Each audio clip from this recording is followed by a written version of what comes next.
Rebonjour Laurent, rebonjour Guillaume. Vous avez vu quand même l'efficacité pour passer d'une table ronde à une autre. Si vous avez l'habitude de suivre des tables rondes qui s'enchaînent, là je pense qu'on est dans les records là, hein. Donc vous pouvez les applaudir aussi, hein, ceux qui viennent d'arriver là.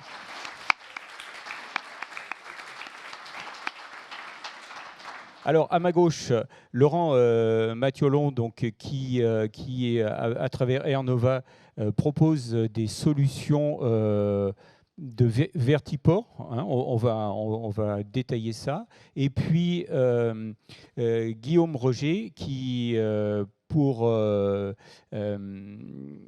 l'agence de l'innovation pour les transports, a une vue un peu plus globale de l'évolution du transport aérien dans les décennies à venir. On peut aller jusque-là, je pense. Tu te projettes aussi loin?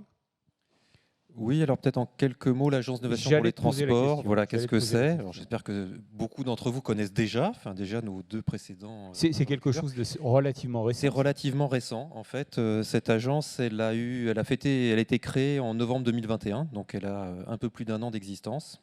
C'est une agence qui est portée par les trois directions générales du MTECT, donc de notre ministère. Donc la direction générale de l'aviation civile, que tout le monde connaît ici, j'imagine. La DGITM, DGAC, direction générale des infrastructures, transport et mobilité, ce sont nos collègues qui s'occupent de la route, du rail, du fluvial et du portuaire. Et la DGAMPA, donc direction générale des affaires maritimes, de la pêche, de l'aquaculture, qui va s'occuper du coup du transport haute mer, entre autres, dans ses activités.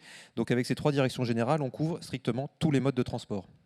Voilà. Et donc cette agence est là pour accélérer l'innovation pour les transports, pour tous les modes de transport, avec bien sûr des objectifs cibles dont vous vous doutez, qui sont autour de la décarbonation pour l'ensemble de ces modes, qui sont autour de la résilience, résilience au CRID, résilience au changement climatique, résilience à tout type d'événements, qui sont autour de l'inclusion et de la cohésion des territoires, et qui tournent aussi autour de la donnée, l'exploitation des données, qui sont aussi un champ fondamental des évolutions auxquelles le monde des transports vit aujourd'hui.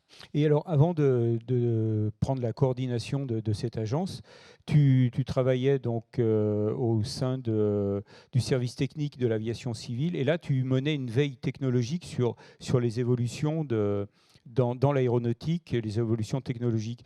Donc, qu'est-ce que tu peux, comment tu peux résumer cette évolution? Quelles sont les grandes lignes aujourd'hui de l'évolution? On va dans quelle direction? Alors, on a parlé beaucoup d'électricité, hein, mais il n'y a pas que ça.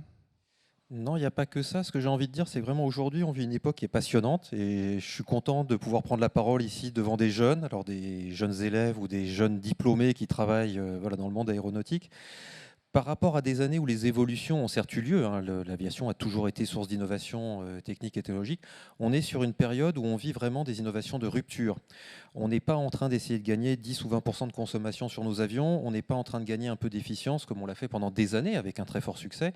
On est en train réellement de chercher à révolutionner ce monde. Voilà. Et donc évidemment, il y a tout l'enjeu de ces nouvelles énergies, hydrogène, électrique, biocarburant, et tout ce qui en découle derrière. Parce que derrière l'innovation dans le monde de l'aviation, les gens voient souvent l'objet volant. On en a beaucoup parlé. Mais en fait, il y a aussi toutes les infrastructures sol qui vont avec. Et autour de ces infrastructures sol, il y a toute la logistique qui s'ensuit. L'avion à hydrogène que l'on souhaite et sur lequel tant d'industriels travaillent aujourd'hui n'aura de sens que si on a un hub logistique hydrogène que seront les aéroports de demain. Donc c'est effectivement tous ces aspects-là que l'on voit. La data aussi est un autre énorme sujet qui offre des tas de perspectives, hein, des sujets qu'on étudie beaucoup, auxquels on réfléchit, alors qui ne veut pas dire grand-chose aujourd'hui, mais c'est peut-être à tous ces jeunes de venir définir ce que c'est le Smart Airport. L'aéroport intelligent, un aéroport plus inclusif, plus facile, plus accueillant. Voilà. Enfin, moi, je fais des habitués du transport aérien, comme beaucoup des gens de cette pièce. Ce que je me rends compte, c'est quand une partie de ma famille ou des amis viennent dans l'aéroport, c'est un milieu hostile. C'est très compliqué de s'y retrouver. Il y a une série d'actions à mener et on est guidé.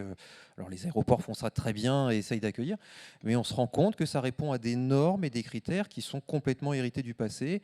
Est-ce que le meilleur moyen de contrôler l'identité d'un passager, c'est de lui demander de brandir sa carte d'embarquement et sa pièce d'identité devant une hôtesse qui regarde ça vite fait au moment de l'embarquement? Est-ce qu'il n'y aurait pas d'autres solutions? Enfin, voilà. Donc il y a toutes ces choses-là qui peuvent s'envisager. Et donc, tu es dans le cadre de tes précédentes fonctions au service technique de l'aviation civile, tu as vu arriver tout un tas de nouvelles formes d'aéronefs. Alors, on pense évidemment aux eVTOL. Quel est le regard de l'aviation civile par rapport à ces nouveaux engins volants qui vont quand même bouleverser les habitudes s'ils arrivent à s'imposer sur le marché? Le regard, en fait, ça a été tout de suite la prise en compte de quelque chose qui allait bouleverser un peu notre cadre réglementaire. C'est aussi un des propos de cette agence de l'innovation pour les transports, c'est effectivement que la réglementation ne soit pas un frein à l'innovation, mais qu'effectivement, on arrive à se mettre au service de cette innovation et à l'accompagner, tout en répondant aux Il me semble qu'on objectifs avait premiers. déjà dit ça quand les drones sont apparus. Tout à Et fait. au départ, il y avait une bonne volonté, notamment de la DGAC, d'accompagner le développement des drones et surtout pas entraver par des considérations réglementaires. Ça n'a pas été tout à fait le cas quand même. Alors, ça n'a pas été le cas. La DGAC a quand même été assez pionnière sur cette Oui, réglementation drone et a été la première des pays européens à mettre en place une première couche de réglementation qui permettait effectivement aux industriels de travailler avec une forme de sécurité réglementaire. J'aime à l'appeler comme ça. C'est effectivement de pouvoir se dire à quelle aune, à quelle jauge ils allaient être confrontés et donc de pouvoir s'y préparer. Mais aujourd'hui, quand on parle avec les constructeurs de drones, ils trouvent que ça ne va pas assez vite. Est-ce que vous allez en tirer les leçons? Parce que là, ça pousse derrière. 350 projets d'eVTOL, plus les avions, les commuteurs, mais tous les avions hydrogène hybrides. Et puis les porteurs de projets de Vertiport, tout ça, ça fait beaucoup de gens qui frappent à la porte de l'administration pour accélérer le mouvement, non? Complètement, mais je pense que la réponse qui a été donnée par notre ministre autour de cette agence d'innovation pour les transports est bien là. C'est effectivement de pouvoir créer ce cadre-là. Et c'est aussi de pouvoir, et c'est un travail qui est mené avec les institutions européennes, enfin on trouve ça à l'EASA, l'idée d'avoir ces bacs à sable réglementaires, ces sandbox réglementaires, et de pouvoir se dire, on a un intérêt commun qui est de garantir la sécurité, qui est de répondre à toutes ces exigences sociétales et, qui sont nécessaires à l'avènement de ces technologies. Un accident serait dramatique, humainement, enfin voilà, pour tous, mais y compris dans le fait de pouvoir poursuivre dans ces voies. Donc il y a vraiment cette volonté de pouvoir travailler ensemble, de se créer des espaces de réflexion communs pour avancer ensemble. Après, il faut être conscient que garantir, être une industrie ultra sûre, enfin, je veux dire, nous, on a des exigences en termes de sécurité qui sont 10 puissance moins 9. Enfin, je veux dire, j'apprends rien à personne dans cette pièce. Ça nécessite effectivement, certainement, plus de temps, un peu moins de réactivité que d'autres industries qui peuvent se permettre de travailler par un jeu d'essais-erreurs, parce qu'il n'y a pas les mêmes conséquences à la notion d'erreur. Voilà. Donc c'est bien sûr tout l'enjeu, et c'est bien sûr dans cette optique que se mettent les services de l'État aujourd'hui, pour effectivement permettre d'émerger le plus vite possible. Ça n'ira jamais assez vite. Les industriels auront toujours plus d'envie, plus d'idées et plus de nécessité de voir les choses. Mais on sert aussi de garde-fou, et je pense qu'au final, on leur rend service en leur donnant un tempo qui soit compatible avec toutes ces exigences. Alors, on va voir vers quelle direction semble s'orienter le transport aérien, ou du moins devrait aller le transport aérien. Mais avant, Laurent Mathiolon, donc, toi, tu es nouveau dans le domaine de l'aéronautique et tu te proposes de construire des vertiports.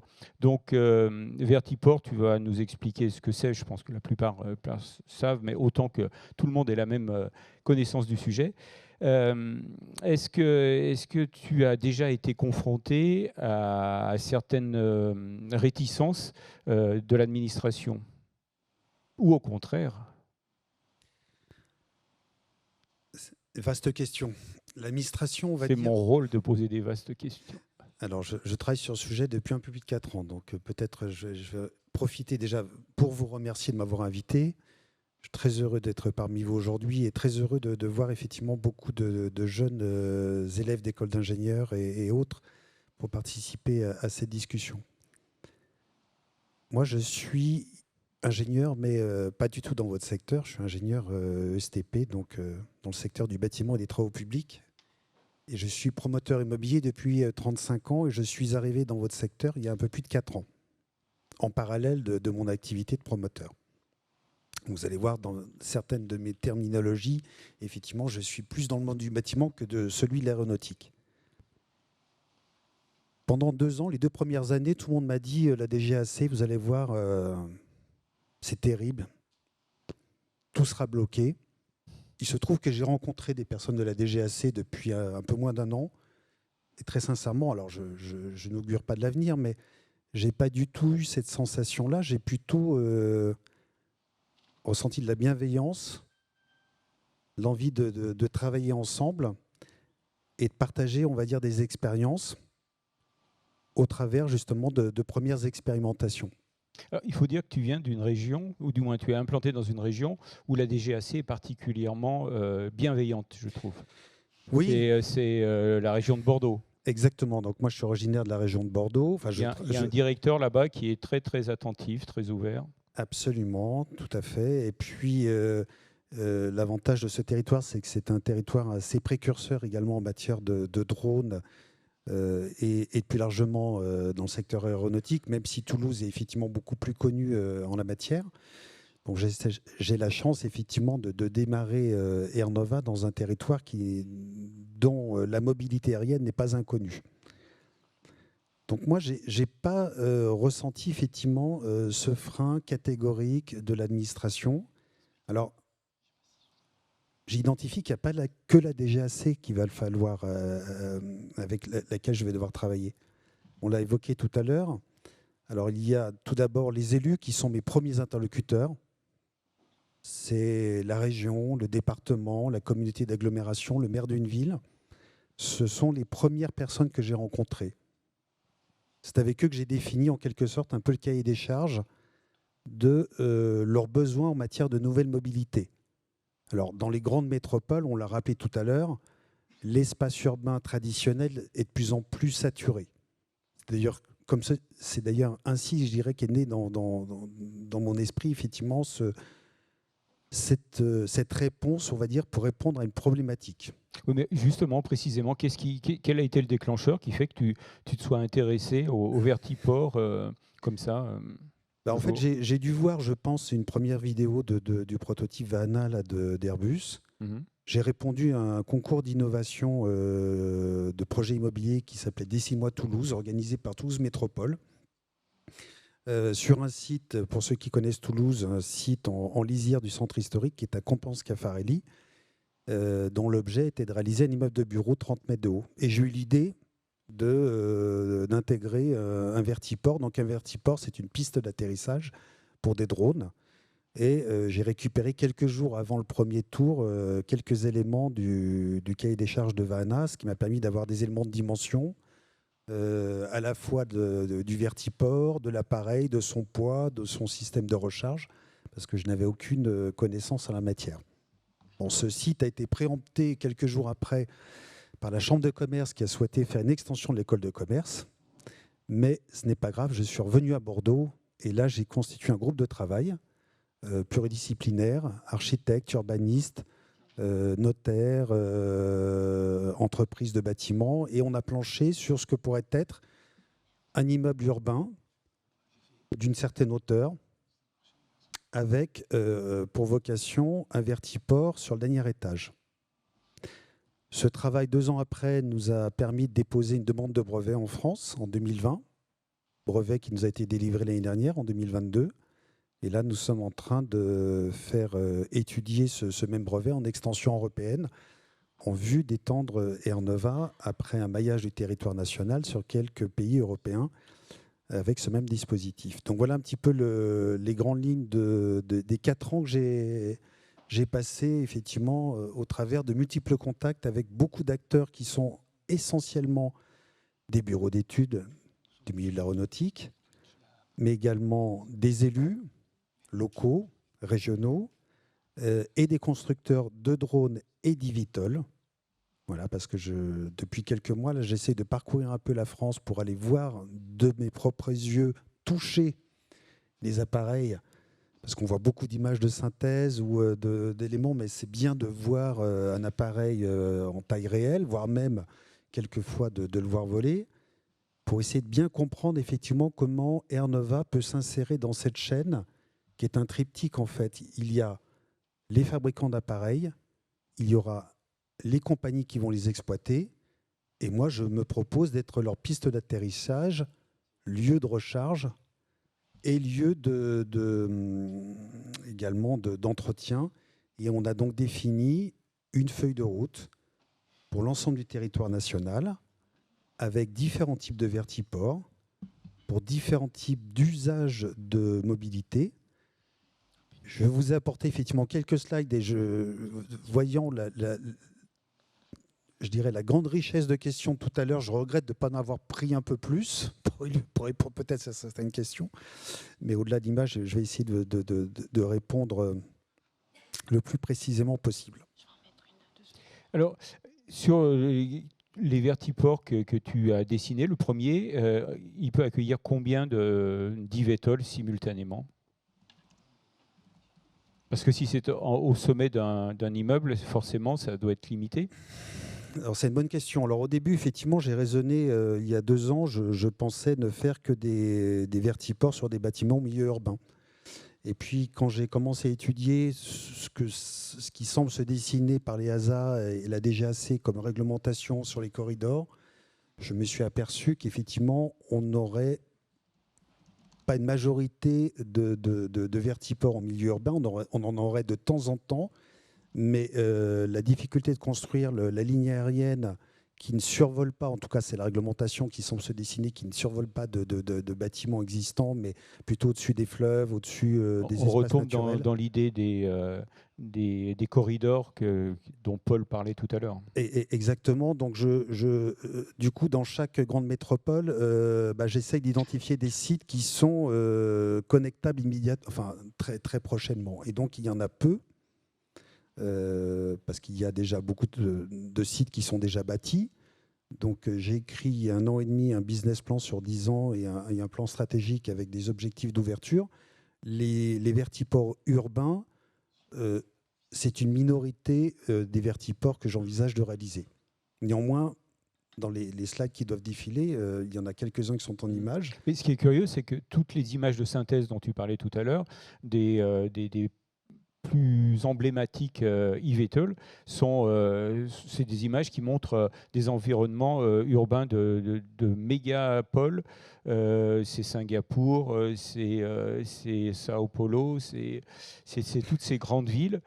C'est pas du tout la campagne. Alors, le tout premier là, qui apparaît, je ne pourrais pas vous donner le nom de la ville, mais c'est sur le bassin d'Arcachon et c'est juste en limite de l'eau. Voilà, c'est un parking silo qu'on réalisera de 200 places à la demande de la ville et au-dessus duquel on aura un vertiport pour drone. Et qui seront les clients qui achèteront un billet pour voyager dans l'eVTOL? Alors là, on a imaginé, là c'est le cahier des charges de la ville, 2 types de destinations, principalement le transport de personnes depuis l'aéroport de Mérignac. C'est quel temps de vol? C'est un corridor qui va faire à peu près 45 km. Donc, je dirais peut-être à peu près une vingtaine de minutes. Alors après, je laisserai plutôt les fabricants d'eVTOL préciser ça, mais en tout cas, c'est l'échelle. Et la deuxième fonction, c'est du fret. Et depuis 2 ans, la demande politique que je reçois le plus fréquemment, c'est effectivement la logistique urbaine. La logistique urbaine, l'idée étant d'avoir... on a beaucoup, dans toutes les grandes villes maintenant, on a des centres de stockage, des plateformes de plus en plus modernes d'ailleurs, qui sont à 20-30 km. Et ces plateformes, elles peuvent être équipées d'un vertiport au sol, qu'on appelle Vertistation chez Air Nova. Et elles peuvent relier ensuite une ville, ou tout proche de son centre-ville. Je ne suis pas sûr qu'on arrivera à rentrer dans l'hypercentre, pour les raisons que j'évoquais tout à l'heure, ou alors à quelques rares exceptions près, le long d'un fleuve. Là, on en étudie un actuellement dans le centre-ville de Nantes, où on est au bord du fleuve. Donc là, on a toutes les conditions requises. Mais c'est très rare de trouver un emplacement disponible de cette nature-là. Donc on sera plutôt en périphérie du centre historique, à 2-3 km, on va dire, des commerces traditionnels. Et le drone cargo qui va transporter 20, 30, 50, 100 ou peut-être un peu plus, pour ceux qui sont en préparation, viendra déposer son colis sur le vertiport. On a breveté un dispositif qui permet, par des bras articulés, de récupérer le colis, le descendre au rez-de-chaussée du bâtiment et de venir le placer dans un casier connecté. Et ensuite, un livreur avec un vélo électrique ou un tout petit engin de mobilité électrique fera les 2-3 km restants pour délivrer le colis effectivement au commerçant.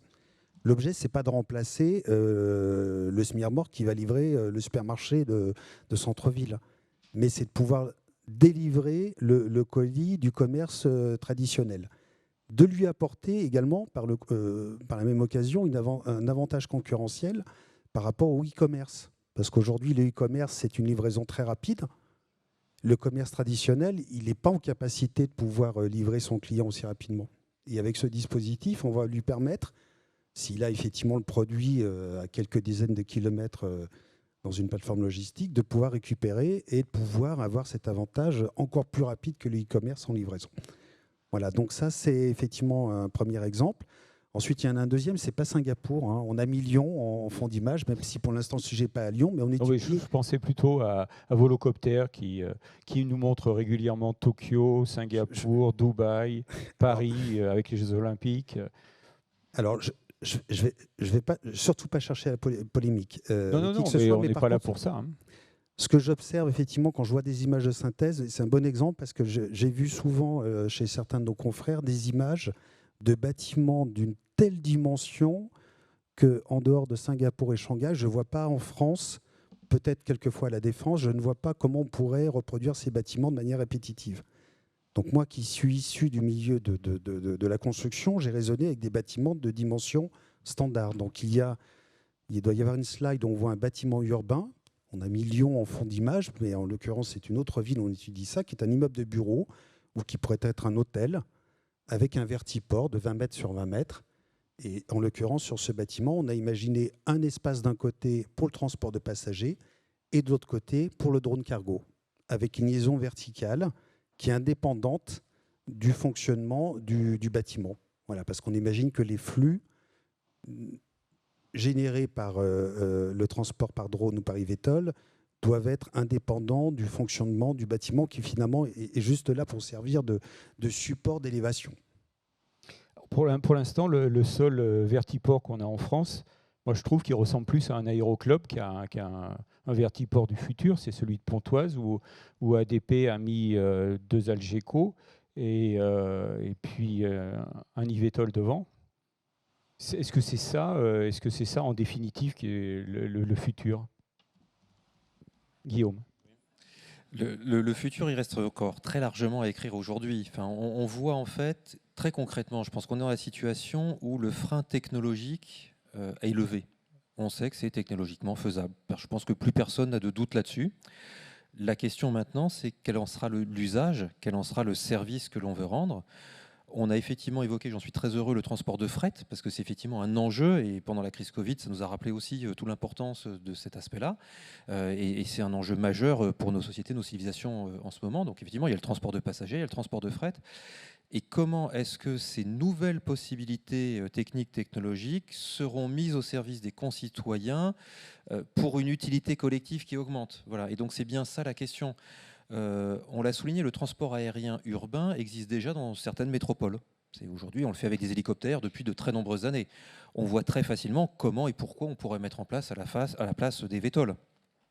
On voit très bien comment une hélistation peut être reconvertie en vertiport. Enfin, voilà, ce genre de choses. Maintenant, dans des zones qui aujourd'hui n'ont pas encore déployé ce type de mobilité, la question se posera de se dire dans quelle mesure et dans quelles conditions et sous quelle forme et dans quelle manière cela doit se faire.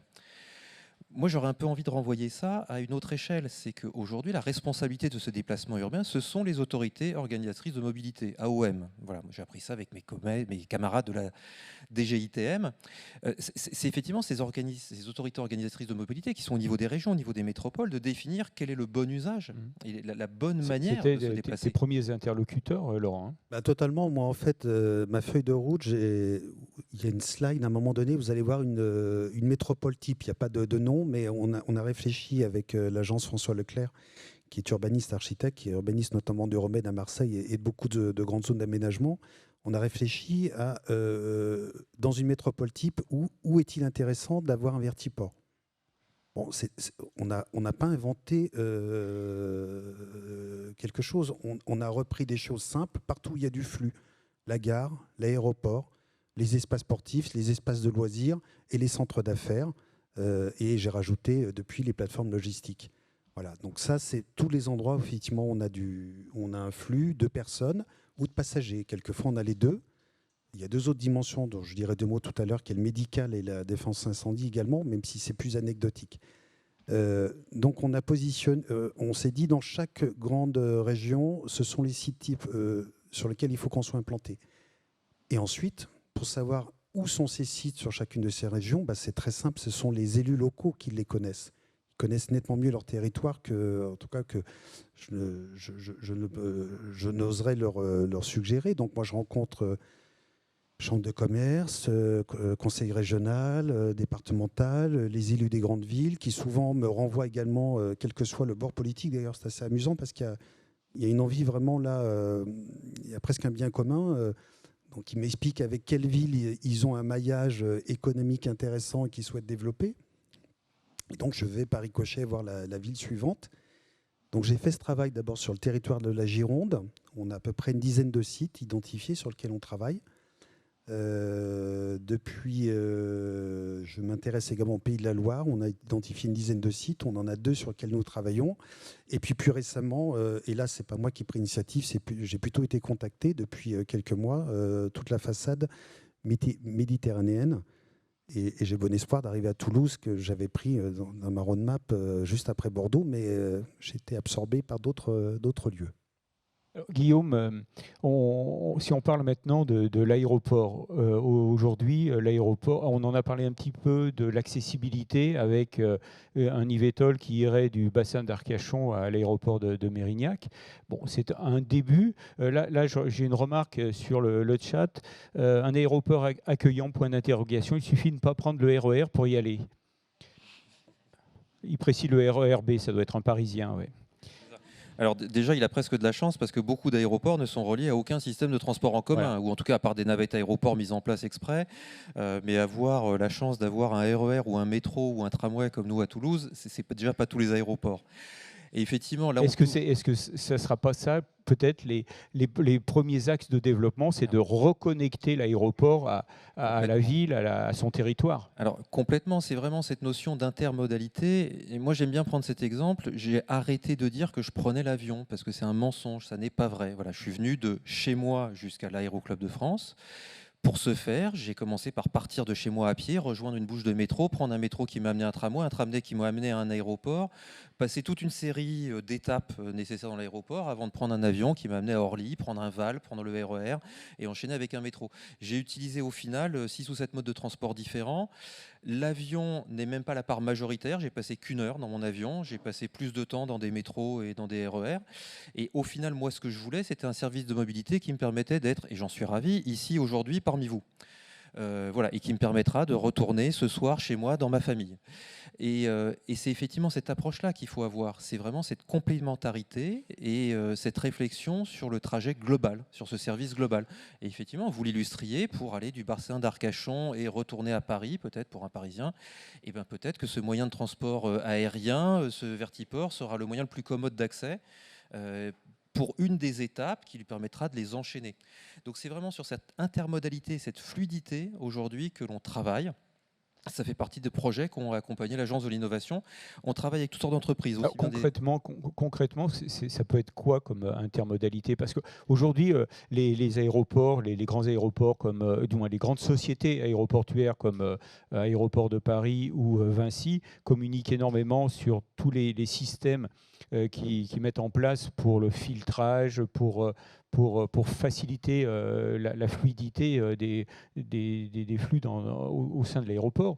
Mais on en reste toujours à la même chose, c'est comment on arrive à l'aéroport et comment on en repart. Est-ce qu'il y a déjà outre si c'est les tramways, est-ce qu'il y a d'autres choses de plus innovantes?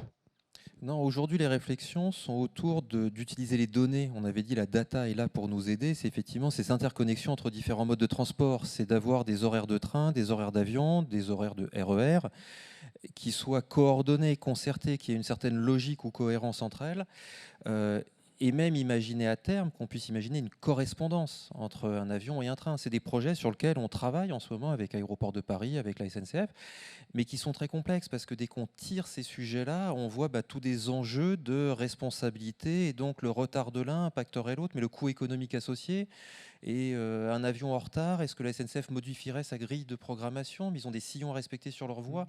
Enfin, y a un ensemble Ça ne doit de pas être choses. facile dans un contexte comme celui actuel où la SNCF passe son temps à taper sur l'avion et à utiliser l'avion comme axe de communication. Quand vous vous retrouvez dans une salle de travail, ça se passe comment? Alors, en fait, ça se passe bien parce que contrairement à ce qu'on peut croire, en fin de compte, et c'est vraiment tout le travail qu'on mène au sein de l'AIT, c'est cette vision que les modes de transport sont complémentaires. Ils ont chacun un rôle dans un service rendu. Ce n'est pas le même service, ce n'est pas le même usage que de prendre un train ou un avion. Et puis, on se rend compte qu'en fait, les choses se font très naturellement. La ligne aérienne Paris-Lyon a disparu très naturellement quand le TGV est apparu et qu'effectivement le service rendu par le train faisait qu'il n'y avait plus de nécessité, il n'y avait pas vraiment de plus-value à maintenir cette ligne aérienne. À l'inverse, on voit bien qu'en fait l'usage de ces différents modes de transport trouve sa place de manière plus ou moins naturelle. Il y a une certaine distance à partir de laquelle l'aérien devient nécessaire. On l'a souligné aussi, la voie aérienne a des vertus que les transports terrestres ne peuvent pas avoir. Traverser une chaîne de montagnes, c'est infiniment coûteux par la route ou le rail. Ça nécessite le déploiement d'infrastructures qui, en termes de bilan carbone, sont catastrophiques ou sont amortissables qu'avec des volumes de trafic qui sont colossaux. Voilà, et qui ne sont pas forcément nécessaires dans chaque région. À l'inverse, il y a des situations où effectivement la densité de trafic, la connectivité entre certaines villes justifie pleinement l'investissement du rail et rentabilise 1000 fois la ligne TGV et lui donne une supériorité à tout autre mode de transport. Donc c'est vraiment cette complémentarité, d'avoir cette réflexion en termes de service et d'usage qui amène à travailler ensemble et qui donnera les meilleurs résultats. Je participe à des tonnes d'instances internationales, l'International Transport Forum. L'enjeu de la décarbonation, il est commun et les voies de décarbonation se recouvrent. Les Sustainable Aviation Fuel, donc ces biocarburants, ces biokérosènes, bien évidemment que le transport routier longue distance entend bien aussi pouvoir en profiter, mais on sait que cette production sera en nombre limité parce qu'on ne veut pas empêcher de nourrir les populations, on en a parlé à un moment, et qu'on veut bien utiliser, alors oui c'était ce matin pendant le hackathon qui était passionnant, et effectivement, et qu'on veut utiliser à bon escient ces possibilités pour chacun des usages possibles, et c'est vraiment cette coopération et cette vue globale, cette optimisation holistique et globale inter-mode de transport qui permettra de répondre aux enjeux. Parce qu'au final, la pollution par le carbone, que la molécule de carbone ait été trop produite par une voiture, un train ou un avion, on est tous impactés de la même manière. Donc décarboner l'aérien en empêchant de décarboner les autres modes de transport et inversement, ça n'a pas de sens. Merci. Tu voulais ajouter quelque Oui, chose? oui, Et oui, après, on vous passera la parole pour les questions. oui, moi je partage totalement cet avis. Je pense qu'on va en fait le Vertiport, c'est une pièce complémentaire dans le puzzle. On ne va pas remplacer ni le train ni le camion. On va apporter une nouvelle mobilité, on va dire. Une nouvelle mobilité qui a un énorme avantage, c'est qu'elle va être décarbonée. Alors peut-être pas totalement au début, parce qu'effectivement, sans entrer dans des sujets trop techniques, effectivement les batteries ne sont pas encore prêtes en termes d'autonomie, mais on sait que beaucoup sont en train de travailler sur l'hybridation, voire électricité, hydrogène. Et donc, moi, je crois beaucoup à des sites où on va avoir plusieurs objets de mobilité, y compris avec les moyens routiers traditionnels, et des hubs logistiques, enfin, je parle surtout transport de colis, mais qui peuvent aussi recevoir des personnes, où on va pouvoir également produire de l'énergie. C'est une question qui a été posée tout à l'heure. Donc nous, on prône sur nos vertiports, à chaque fois que nous le pourrons, même en milieu urbain, d'avoir une partie en production en photovoltaïque. Je n'ai pas le temps de le dire tout à l'heure, mais on prévoit de stocker sur chacun de nos sites de l'énergie en batterie et en hydrogène de manière à assurer du H24, parce qu'on aura sur certains sites avec une utilisation médicale, mais également défense incendie, une obligation de fonctionnement H24. Et quand on est en dehors des milieux urbains, et je pense aux aérodromes ou aux aéroports qui, pour beaucoup d'entre eux, ont beaucoup d'espace disponible, en tout cas je sais que beaucoup de grands aéroports en France sont en train d'y réfléchir, on peut produire de l'hydrogène vert avec des champs photovoltaïques qui peuvent à la fois servir pour les avions interrégionaux, qui vont pouvoir servir aux drones, qui vont peut-être aussi pouvoir servir au bus qui vient délivrer l'aéroport, parce qu'il n'y a pas des RER qui arrivent dans tous les aéroports, hein. Et quand on a un moyen de transport, en tout cas Bordeaux va être équipé d'un tram là, dans quelques semaines. La liaison de Mérignac au centre de Bordeaux, en tram, c'est près d'une heure. Donc c'est très bien. Mais 1 heure, c'est quand même une durée relativement conséquente. Et je parle du centre, et si on va un peu plus loin, ayant mes bureaux bassin à flot, pour ceux qui connaissent, au nord de Bordeaux, c'est même 1 heure et demie. Donc malheureusement, le tram n'est pas le meilleur moyen. Donc je pense effectivement, voilà, là vous voyez l'image de ce qu'on appelait le VertiHub chez Airnova. C'est sur des sites qui seront éloignés des centres urbains, qui pourraient être sur des aérodromes aujourd'hui peu utilisés, où nous aurions plusieurs pistes d'atterrissage, plusieurs espaces de recharge électrique hydrogène, des hangars d'entretien pour les compagnies qui vont exploiter ces appareils, et je l'espère juste à côté, dans les espaces verts qu'on voit autour, de la production d'énergie renouvelable. Et on y accède comment à ces VertiHub? En voiture, en vélo, en tram? Alors, ces VertiHub, ils vont être plutôt à 20-30 km des centres-villes. Donc, ils ont une desserte routière. Ce sont des aérodromes qui existent. D'accord. J'ai découvert qu'en Gironde, je crois qu'on a 38 ou 40 aérodromes. C'est la DGAC qui m'a donné ces informations, dont certains, on va dire, sont peu ou même pas du tout utilisés. Donc, c'est aussi la possibilité de redonner une vie à certains territoires, peut-être redynamiser, parce qu'on peut apporter finalement une fonction économique en termes de logistique, et on va pouvoir agglomérer autour finalement de ces espaces effectivement de la production, d'autres usages. Voilà, donc c'est à la fois, on va dire, décarboner la mobilité, mais c'est aussi un moyen de remettre de l'activité économique dans des territoires qui sont aujourd'hui sous-utilisés. Merci. Alors, qui lève la main? Hop. Alors, on a peut-être des questions du chat. Absolument, il y a une première question qui est à destination d'Airnova. En l'occurrence, est-ce que vous intégrez la pensée analyse de cycle de vie dans la construction de vos bâtiments? Et dans cette perspective, pensez-vous intégrer des néomatériaux dans vos infrastructures de sorte à les rendre plus durables? Car on le sait, l'empreinte environnementale du bâtiment terre n'est pas des moindres, et pas seulement du point de vue carbone.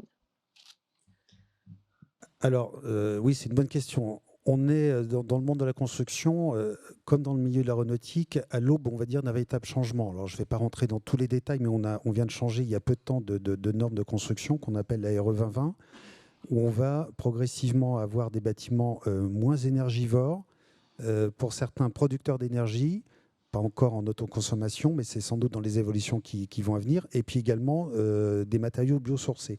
Donc déjà, la base réglementaire nous impose. Mais on va effectivement essayer d'aller plus loin parce qu'on se projette sur des bâtiments qui vont avoir une durée de vie, je pense, au moins de 30 ou 40 ans. J'espère peut-être plus, mais j'imagine peut-être que dans 30 ou 40 ans, il y aura peut-être une autre rupture technologique. Là, on sera peut-être dans le 5e élément dans 30 ou 40 ans, ou un peu plus tard. Donc, je vais concevoir effectivement des bâtiments, on va dire, vertueux de ce point de vue. Chaque fois qu'on pourra utiliser du bois, nous le ferons. Voilà, donc ça, c'est quelque chose qui est assez simple. Lorsqu'on est sur un parking ou un bâtiment public, il faut qu'on puisse effectivement répondre aux contraintes de poids et aux contraintes de sécurité incendie, mais nous allons le faire autant que faire se peut. Je précise tout de suite parce que je pense que j'aurai sans doute des questions. Il y a des sujets sur lesquels aujourd'hui nous n'avons pas de réponse. Je préfère le dire par avance. Un exemple, par exemple, comment éteindre le feu d'une batterie. Ça fait partie des sujets sur lesquels on a l'intention de nous travailler avec la DGAC et les autorités tutelles parce que concrètement, on n'a pas encore la réponse réglementaire ni technique. Donc, on essaye de répondre au point qu'on maîtrise, mais je préfère dire d'avance, effectivement, je ne maîtrise pas 100% des questions. C'est bon. Alors, la question par là-bas au milieu. Oui. Donc, bonjour à vous deux et merci pour toutes ces informations. Moi, j'aimerais préciser un petit peu, là on parle beaucoup des grandes métropoles et vous l'avez dit vous-même, monsieur Mathiolon, il y a beaucoup d'aérodromes qui sont très peu utilisés dans certaines régions. Et est-ce que d'un point de vue construction, mais aussi d'un point de vue réglementation, vous pensez que l'implantation de vertiports peut être viable sur ce style d'aérodrome qui finalement a une activité très limitée et qui peut être, qui est souvent du loisir en fait, et qui n'a pas vraiment de but commercial. Alors, on va vous montrer une image, c'est ce qu'on appelle chez Air Nova Vertistation. Bon, on a déposé les appellations à l'NPI récemment, et c'est exactement la copie de ce qu'a fait Skyport à Pontoise. Donc moi, le modèle de Pontoise, très sincèrement, je le trouve très bien pour un site où il n'y a pas vocation à avoir un flux de passagers énorme, puisque c'est plutôt un site d'expérimentation.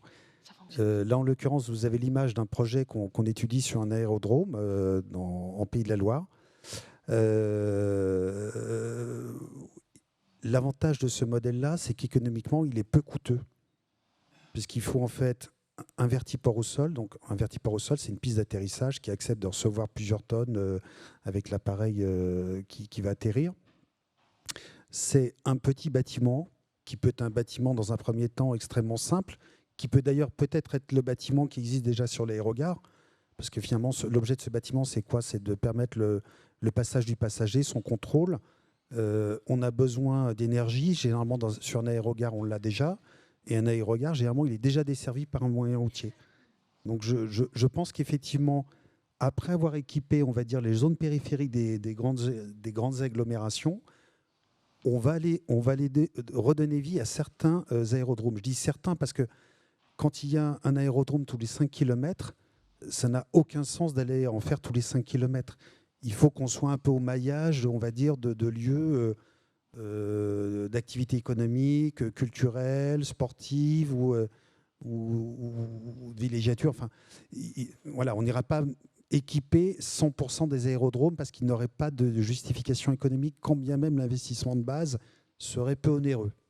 Oui, peut-être pour compléter un peu cette réponse, alors il n'y a quand même pas des aérodromes tous les 5 km, on en a beaucoup en France et on est sûrement des pays les mieux dotés. La fédération, quand même pas à ce point. La fédération française aéronautique parle d'un aéroclub tous les 50 km. Oui, c'est plus...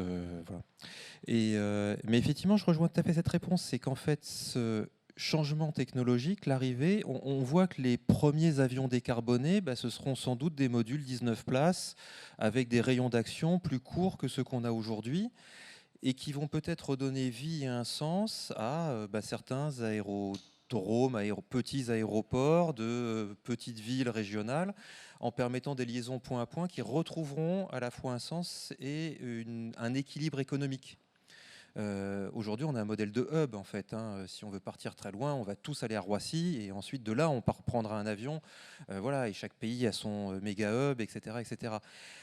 Il y a peut-être une évolution derrière le fait que ces avions décarbonés seront peut-être sur des modules différents que ceux qu'on utilise aujourd'hui. Voilà, j'ai pas de réponse, mais en tout cas, effectivement, l'aviation du futur sera peut-être selon un maillage différent. En tout cas, c'est nous un des grands enjeux, cette inclusivité au niveau des territoires, ce travail au niveau des territoires, c'est effectivement un enjeu majeur de politique nationale. Pour compléter le propos, je vais vous donner quelques exemples de coûts. Donc nous, on estime qu'une vertistation, le modèle que vous avez vu tout à l'heure, qui est assez simple, c'est quelques centaines de milliers d'euros d'investissement. Bon, c'est une somme, mais on va dire sur quelques années, à condition qu'on ait un peu de flux, évidemment, on peut l'amortir. Vertical Port, qui est le modèle urbain sur le toit d'un parking ou d'un immeuble de bureau ou d'un hôtel, c'est entre 2 et 3 millions d'euros. Donc c'est pratiquement x10, on va dire, l'effet. Donc avec des coûts d'entretien qui seront plus importants qu'une vertistation au sol. Donc il faudra qu'il y ait beaucoup plus de flux. Donc nous, on va analyser chaque fois, sur chaque site qu'on étudie, on essaye d'analyser le type de flux. Donc, par exemple, quand on est sur un site d'activité tertiaire, on va interroger toutes les entreprises qui sont dans un rayon, on va dire, d'1 kilomètre, qui est la zone, on va dire, proche, qui peut être intéressée pour savoir ce dont ils ont besoin, quel type de colis ils reçoivent, à quelle fréquence, et il s'y trouve pertinent, effectivement, d'avoir ce type d'usage. J'ai rencontré, par exemple, des chaînes de supermarchés de 1500-2000 mètres carrés, qui m'ont expliqué effectivement qu'ils reçoivent des semi-remorques alors en basse saison un par semaine, en haute saison estivale 5 ou 6, mais qu'ils reçoivent également de 5 à 20 camionnettes par jour pour des petits colis. Donc la camionnette qui est l'échelle du drone logistique, bah, plutôt que de faire venir une camionnette qui va faire 80 km, générer des bouchons et d'autres problématiques, on pourrait très bien faire livrer par drone, à condition d'avoir une vertistation en proximité. Donc voilà un peu comment j'essaie de construire le modèle et de dimensionner le vertiport ensuite en fonction effectivement de la nature de son usage et de la densité, on va dire, de flux potentiel. Sacha, je vois que tu es à côté d'un spectateur curieux. Oui, merci pour vos interventions. Juste une question qui s'adresse plutôt à l'Agence d'innovation pour les transports. Parce qu'on parle de renforcer la connectivité des aéroports, ce qui est évidemment une très très bonne idée, surtout quand on prend l'avion à Roissy. On parle de vertiport. Comment est-ce qu'au niveau des pouvoirs publics, on articule ces projets avec la loi d'août 2022 climat et résilience et les contraintes sur l'artificialisation des sols? Alors, je vous remercie pour cette question. C'est effectivement un des enjeux de concilier l'ensemble de nos obligations. On a parlé des espaces qui existaient en aéroport, l'idée d'avoir des panneaux photovoltaïques, la production d'hydrogène. Il faut savoir que les aéroports sont aussi un réservoir de biodiversité majeur. Et je vois Odile qui applaudit derrière. Et donc, il y a effectivement un enjeu de ne pas obérer et de ne pas dégrader un facteur positif du milieu aéroportuaire pour couvrir autre chose. Donc, ce travail sur le zéro artificialisation des sols en milieu aéroportuaire, le net zéro, c'est un travail dans lequel la plupart des aéroports sont engagés. Et il y a plein de réflexions qui sont là aujourd'hui, avec l'idée d'utiliser des matériaux de développement, enfin déjà de limiter l'emprise d'artificialisation sur les aéroports, de ne pas l'étendre par rapport à ce qu'elle est existante aujourd'hui, de remplacer les matériaux utilisés aujourd'hui par des matériaux qui laissent passer l'eau et qui donc permettent que les sols soient hydratés en dessous et d'éviter tous ces effets de ruissellement. Donc il y a effectivement un travail global qui est mené. Mais donc les choses ne s'opposent pas en fait. C'est vraiment d'avoir une approche globale, coordonnée sur l'ensemble de ces sujets qui sont liés à la décarbonation, qui sont liés à ces nouveaux usages et d'avoir cette vision holistique des problèmes. Mais c'est effectivement cette très grande complexité, mais ce qui rend, à mon sens, passionnant, et je me tourne encore une fois vers les jeunes, c'est on a besoin de vous pour nous aider et choisir une carrière dans l'aviation aujourd'hui. Je pense que c'est vraiment intégrer l'aviation à un moment qui est le plus excitant. Alors je pense que le moment le plus excitant, c'était l'époque voilà, des grands pionniers et de ceux qui s'envolaient pour la première fois et qui voulaient prouver qu'on pouvait faire voler plus lourd que l'air. Mais je pense que la deuxième période la plus excitante, elle est aujourd'hui, avec tous les challenges qui nous attendent, toutes les obligations qui nous incombent, toutes les responsabilités qui nous incombent. Le message est adressé à la jeunesse. Ah. Oui, une question dans la lignée de la précédente, plutôt sur le plan sociétal. Ça fait quelques années que les projets d'infrastructure cristallisent les oppositions locales. On le voit aujourd'hui, et ce, quel que soit le mode de transport, on le voit aujourd'hui sur le routier avec le projet d'autoroute A69 de Toulouse à Castres. On le voit sur le ferroviaire aussi avec le projet d'LGV de Toulouse à Bordeaux, ou plus un petit peu avant sur le transport aérien avec le projet avorté de Notre-Dame-des-Landes. Comment l'un et l'autre vous intégrez ces enjeux, cette opposition sociétale et écologique dans vos projets, dans vos perspectives? Alors, ça, c'est un sujet, je dirais, auquel je suis confronté en dehors d'Air-Nova dans mon métier de promoteur immobilier tous les jours, hein, et de manière de plus en plus intensive. Donc déjà, ça passe par le dialogue, très en amont. Ça passe par le dialogue. Je parlais d'abord de l'élu, généralement, qui est le maire, qui connaît bien son territoire. Et ensuite, ça va nécessiter effectivement de rencontrer un panel d'habitants, on va dire, qui vont être directement concernés à proximité. Moi, je ne pense pas qu'on fera voler, en tout cas pas avant un certain temps, les drones ou les eVTOL au-dessus des habitations. Donc je considère qu'effectivement, on va plutôt au-dessus des espaces naturels. Et quand un maire me propose plusieurs sites sur sa commune, je choisis le site le plus éloigné des habitations, pour cette même raison. Donc ça, c'est pour déjà, on va dire, certifier le lieu. Deuxième élément, moi je pense que on va commencer d'abord à habituer de manière générale le grand public par des vols de drones qui vont être à portée médicale. Donc là, je suis rentré en relation, par exemple, avec des CHU, parce que les CHU sont équipés d'héliports sur lequel finalement il y a quelques briques techniques à rajouter pour les transformer en vertiports, mais ils ont l'avantage déjà d'être existants. On a la chance que le dimensionnement de 20 mètres par 20 mètres soit le même, donc on n'a pas besoin de changer la plateforme d'atterrissage. Généralement, ils sont... Alors, j'en ai visité quelques-uns qui sont aux dernières normes. J'ai cru comprendre qu'en France, on avait peut-être un petit peu de retard sur d'autres sites en termes de mise aux normes techniques, mais c'est peut-être l'occasion d'ailleurs de faire cette mise à jour. Donc moi, je pense qu'on va commencer d'abord à faire des vols de transport, enfin on va continuer parce qu'il y a eu quelques expérimentations, transport d'organes, transport de sang, et puis dès que les drones, dès que les eVTOL médicalisés, transport de blessés seront opérationnels, petit à petit, on va, à côté des hélicoptères de la sécurité civile, avoir du transport de blessés. Et donc, on va commencer à habituer le grand public à voir effectivement des drones et des eVTOL avec une Croix-Rouge dessus, pour que déjà la population se rende compte qu'effectivement, ça n'est pas agressif comme d'autres moyens aériens, comme l'hélicoptère et comme l'avion, qui sont quand même beaucoup plus, comment dirais-je, enfin, qui sont beaucoup plus brillants, beaucoup plus impactants. Alors, moi, j'attends beaucoup effectivement des fabricants, parce que je pense que une des données pour le rendre acceptable, ça va être le bruit. Donc effectivement, je pense que l'investissement pour réduire le bruit, c'est un moyen pour nous de le faire accepter auprès du grand public. Je dirais qu'il faut que ça soit... On va dire, il faut que dans l'espace urbain, par rapport à ce qui existe dans le bruit déjà existant à côté de leurs habitations, on soit peu ou pas plus impactant, on va dire, que le bruit qu'ils entendent à côté de chez eux. Donc on va d'abord commencer par du médical, et ensuite, avec finalement les mêmes appareils, au lieu de transporter du sang, on peut transporter des colis, au lieu de transporter des blessés, on peut transporter des personnes voilà, qui ne sont pas blessées.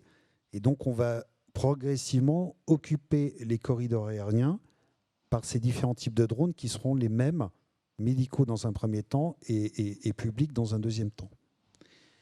Il va y avoir aussi sur certains vertiports Air Nova que je vais doter de défense, pour de la défense incendie.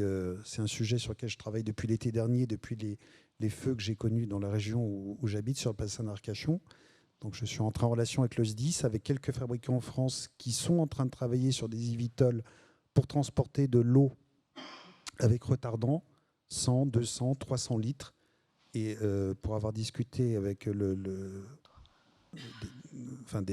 des pompiers qui sont particulièrement, on va dire, impliqués sur le sujet, les feux naissants en période exceptionnelle nécessitent d'intervenir en 10-15 minutes, ce que les moyens au sol traditionnels ne permettent pas, parce que souvent même les routes ne permettent pas un accès aussi rapide, ce que les moyens aériens, le Canadair ou même l'hélicoptère rendent plus difficile parce qu'ils sont plus hauts, ils n'arrivent pas à faire une intervention ciblée, et sans doute ce que l'eVTOL pourrait permettre pour éteindre les feux naissants en intervention plus rapide. Voilà. Donc je doterai un certain nombre de sites Air Nova dans ces sites concernés, déjà d'une priorité d'accès en termes d'atterrissage, de recharge énergétique, et ils seront dotés également de réserves d'eau et retardants pour pouvoir recharger les appareils et assurer un système de rotation en intervention rapide. Donc ça, c'est aussi un élément, je pense, qui devrait... je n'imagine pas que le grand public s'oppose à ce qu'on puisse effectivement éteindre le feu et sauver des vies grâce à ces nouveaux moyens de mobilité. Merci. Une question, une rafale de questions, je crois. Bonjour, merci à tous les deux. Sujet très intéressant. Donc, je vais avoir une précision et un élément de réflexion concernant l'intermodalité. Alors, la précision, puisque je travaille à Aéroport de Paris, enfin groupe ADP, c'est que, bonne nouvelle, l'année prochaine, avant les JO, il y aura la ligne 14 qui vous emmènera à Orly. Voilà, et que sur CDG, il y aura le CDG Express et on aura aussi la ligne 17. Voilà, donc c'est un enjeu très stratégique au niveau du groupe ADP, enfin, d'avoir ce type d'intermodalité. Un élément de réflexion, vous disiez tout à l'heure que vous réfléchissiez aussi au maillage d'aérodromes en France. Il faut savoir qu'on a à peu près plus de 600 aérodromes sur notre territoire, que ça peut être un enjeu intéressant pour l'eVTOL. Moi, je pense qu'il faut déjà peut-être regarder nos aérodromes d'aujourd'hui, en matière d'aviation de loisirs, quand on atterrit sur un aérodrome, à part à Deauville où il y a de la location de vélos, parfois on y arrive, il n'y a rien. Voilà, il n'y a pas d'intermodalité. On ne peut même pas avoir de location de voitures électriques. Enfin, voilà. Donc je pense que le maillage, si on veut y implanter, comme vous le dites, des eVTOL, il faut aussi regarder l'intermodalité et aller plus loin que le seul eVTOL. Merci. Et je confirme effectivement que la plupart des petits aérodromes sont au milieu de nulle part. Bonjour, Samuel Abou, Visionnaire. On parle d'infrastructure, mais pas d'infrastructure télécom. Et comme vous le savez certainement, la 5G va complètement bouleverser et le marché de l'aéronautique et de l'infrastructure idoine. Nous allons lancer notre start-up pendant le salon du Bourget autour de la 5G. Qu'est-ce que vous en pensez ?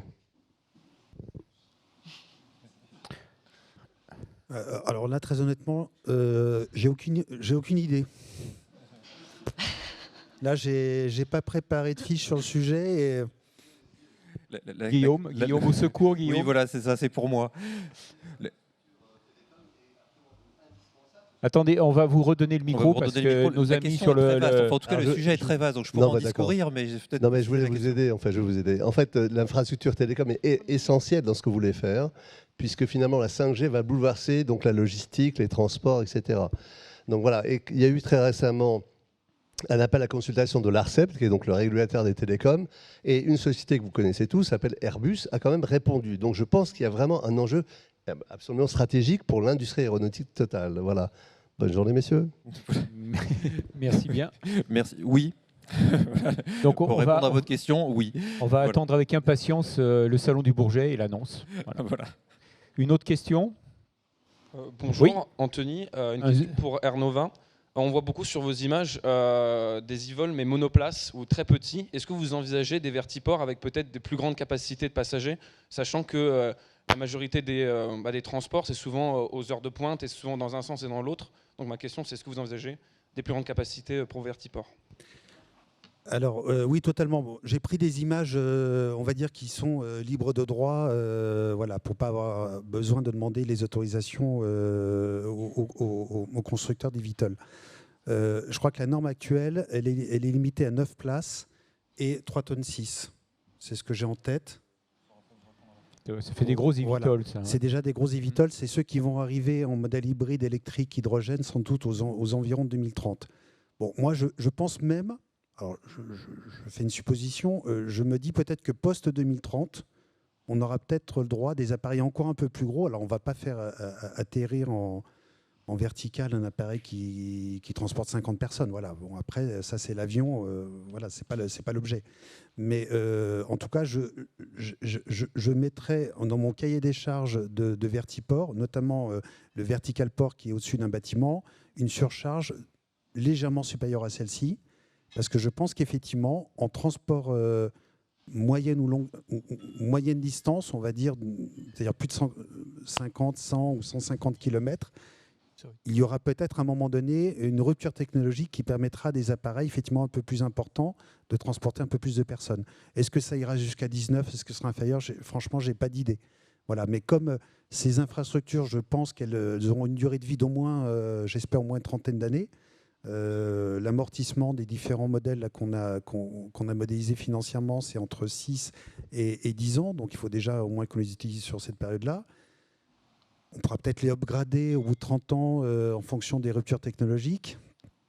Parce qu'on disait tout à l'heure, je ne sais plus qui avait posé la question, on ne va pas faire des vertiports tous les 2 km. Hein.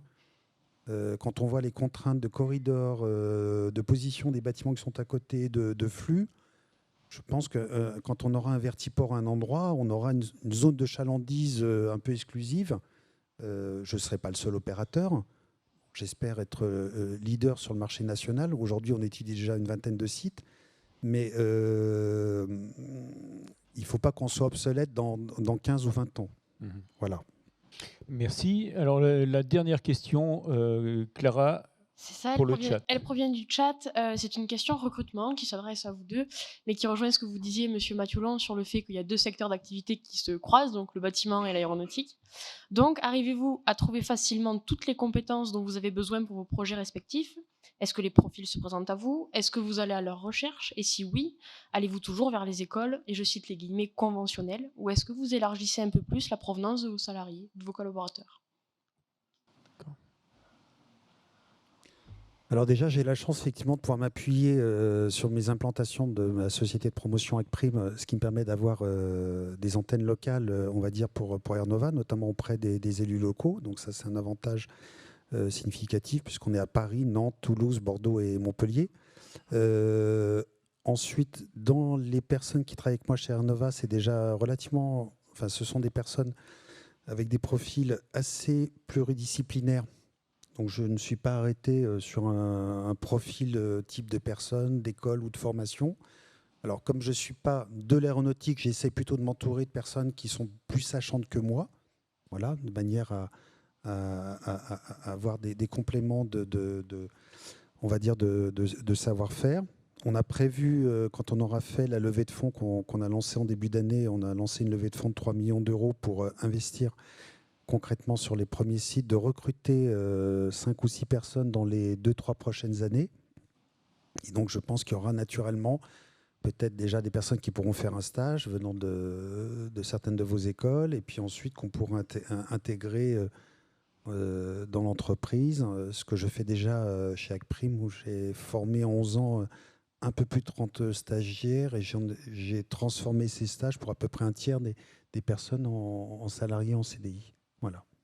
Alors, Laurent, je te prends le micro, je vais le donner à Wilfried, parce que Wilfried, donc, tu disais que Aura Aéro, vous avez atteint 160 salariés, et je sais que vous avez eu quand même pas mal de difficultés pour les recruter, et puis surtout que ça ne s'arrête pas là. Vous avez d'autres... Donc, pour répondre à la question là, du chat, où trouvez-vous tous vos talents? Dans un premier temps, dans les écoles académiques, on a quand même la chance en France de bénéficier de grandes écoles, et dans ces grandes écoles, on a tout un lot de compétences qui font que les jeunes sont en capacité en fait, à intégrer l'entreprise. Ce qu'on recherche, c'est plutôt effectivement des personnes qui sont prêtes à s'engager. Vous l'avez dit tout à l'heure, on fait face à une petite révolution dans laquelle on a besoin les jeunes ont besoin de sens en fait, sur l'investissement qu'ils peuvent délivrer et mettre en avant les compétences. Après, ce qu'on voit, c'est que très souvent, en fait, par nos propres activités, on forme aussi en fait, des compétences qui aujourd'hui n'existent pas. Typiquement, même si on a parlé de construction bois, par exemple, dans nos avions de formation, on n'a plus d'écoles qui forment des menuisiers bois. Pour autant, on a de l'activité qui existe depuis plus de 40 ans. On a une spécialité en France là-dessus. Et il se trouve qu'effectivement, du coup, on participe à cette formation. Et je dirais, il y a quelques semaines, je participais à un séminaire dans le groupe ISAE Supaéro, qui avait pour but de préparer finalement les prochaines formations pour des jeunes ingénieurs qui intégreront l'industrie dans une dizaine d'années. Et on voit bien que face à l'émergence en fait, de tout cet écosystème qui est à redéfinir, on a parlé un petit peu de digitalisation, on aurait pu en parler pendant une heure. C'est aussi une façon aussi d'amener de la préparation en fait, à ce que seront les prochains acteurs de cette aéronautique, et dans toute cette diversité de l'écosystème dont on a parlé, infrastructure, produits, aménagement, usage, protection, cybersécurité, on a beaucoup parlé tout à l'heure, mais aussi intelligence artificielle sur le support à la réalisation de ces avions, et autant le support à l'utilisation. Mon collègue en a parlé aussi dans les engins qui prévoit de faire voler. Merci pour ces précisions, Wilfried. Alors, dernière question, elle ira pour la salle. Bonjour, merci. Bon, on m'entend. Ma question s'adresse à Guillaume Roger. En voulant implanter ces stations au cœur des villes, métropoles, villes périphériques, ne craignez-vous pas faire fuir les habitants de ces zones à cause des nuisances engendrées, ou au contraire les ramener vers ces villes périphériques pour se rendre plus rapidement au centre des métropoles?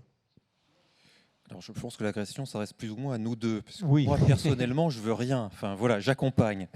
Donc, non, plus sérieusement, pour vous répondre, c'est l'enjeu qu'on a donné. C'est effectivement cet intérêt sociétal. C'est est-ce qu'il est pertinent ou non de mettre un vertiport place de l'Étoile, place du Capitole ou pas. Là, c'est vraiment des enjeux sociétaux. Je ne vais pas me prononcer, j'ai pas d'avis à titre. Enfin, je peux avoir un avis à titre personnel, mais il n'a pas d'intérêt ici. Et c'est effectivement les communes, les collectivités territoriales qui auront à se prononcer par rapport à ça et à faire les choix qui sont intéressants. On va offrir un nouveau service de mobilité. Ce nouveau service de mobilité, il faudra l'utiliser à bon escient. Il a des propriétés qui sont très intéressantes.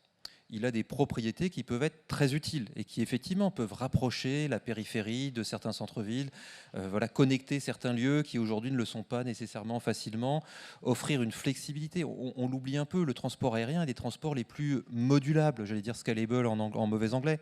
On a besoin de transporter 4 personnes, on met un avion de 4 personnes. On veut transporter 20 personnes, on peut mettre un avion de 20 personnes. On veut faire une rotation par jour ou 40 rotations par jour, on peut s'adapter en permanence.